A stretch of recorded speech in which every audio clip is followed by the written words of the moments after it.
আমরা এই জোটটা থাকলে আমি আশাবাদী যে আমরা ইসলামপন্থীরা অনেকগুলো সিট আমাদের থাকতো। সংসদে কথা বলতে পারলেই তো অনেক কিছু করা সম্ভব। এমনকি জামাতও এসে আমাদের সাথে জুড়েছে, আমরা জামাতের সাথে যাই নাই। এটা জামাত জোট নয়, এটা ইসলামী আন্দোলনের জোট। আসলে আমাদের বর্তমান পরিস্থিতিটা আজকে একদিনই তো তৈরি হয়নি, এটা তো পেছনের জের। গত ফ্যাসিস্ট সরকার দীর্ঘদিন পর্যন্ত এখানে ইয়ে করে জগদ্দল পাথরের মতো বসা ছিল। 15-16 বছর পর্যন্ত ভোটে বিনা ভোটে বিনা নির্বাচনে এখানে সে দখল করে বসেছিল। তার দখলদারিত্বের কারণেও সে এই দেশের বর্তমান এই পরিস্থিতিটা তৈরি হয়েছে।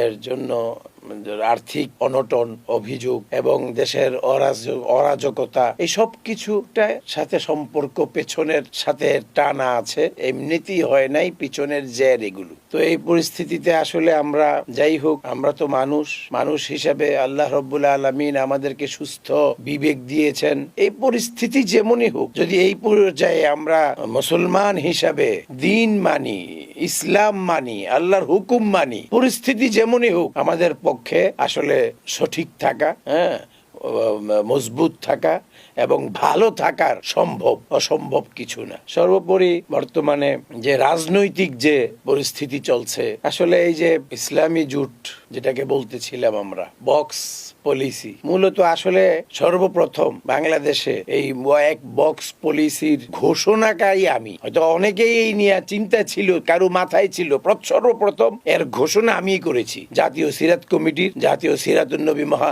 সম্মেলন, দুপখোলা ময়দানের মহাসম্মেলন থেকে একবার না দুইবার আমরা প্রথম এক বছর সেই ফাইজুল করিম সাহেবকে আর মামুনুল হক সাহেবকে দুইজনের হাত ধরে, হাত উঁচু করে সারা জনসম্মুখে আমরা তাদের দুইজনকে ওয়াদা করেছি যে আমরা একসাথে ইসলামের জন্য কাজ করব। এটা প্রথম বর্ষ ছিল। আর গত এই 25-এর জাতীয় সিরাত কমিটির সিরাতুন নবী মাহফিলে মামুনুল হক সাহেব এবং বর্তমান চরমুনাই পীর সাহেব রেজাউল করিম সাহেবকে দুইজনের হাতে হাত ধরে জনসম্মুখে দাঁড় করিয়ে আমরা দুইজনকে ওয়াদা করিয়েছি যে আমরা ইনশাআল্লাহ এই জোটবদ্ধভাবে, ঐক্যবদ্ধভাবে এক বক্স পলিসিতে আমরা কাজ করে যাব। কিন্তু আলহামদুলিল্লাহ অনেক সুফলও আমরা দেখতে পাচ্ছিলাম।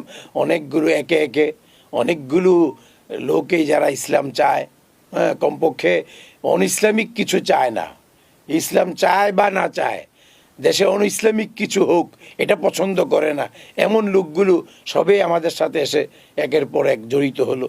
এমনকি জামাতও এসে আমাদের সাথে জুড়েছে, আমরা জামাতের সাথে যাই নাই। অনেকে ভুল বুঝে বলে যে জামাত জোট, না, এটা জামাত জোট নয়, এটা ইসলামী আন্দোলনের জোট, আর না হয় ইসলামপন্থীদের জোট। এই জোটে জামাতও আসছে, আইসা আমাদের সাথে ইসলামপন্থীদের সাথে একজোটে জোটবদ্ধ হয়েছে। এটাকে জামাত জোট যদি কেউ বলে সেটা আমি ইয়ে করবো না।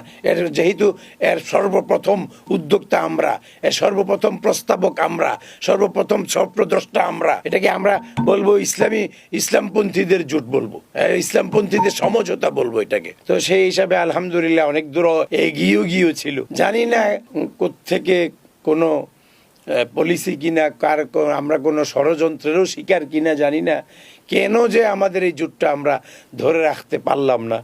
তো এই জোটটা ভেঙে যাওয়াতে আসলে আমরা আন্তরিকভাবে খুশি না। আমরা চাচ্ছিলাম জোটটা থাকুক, জোটের মাধ্যমে আমরা কমপক্ষে এগিয়ে যাই।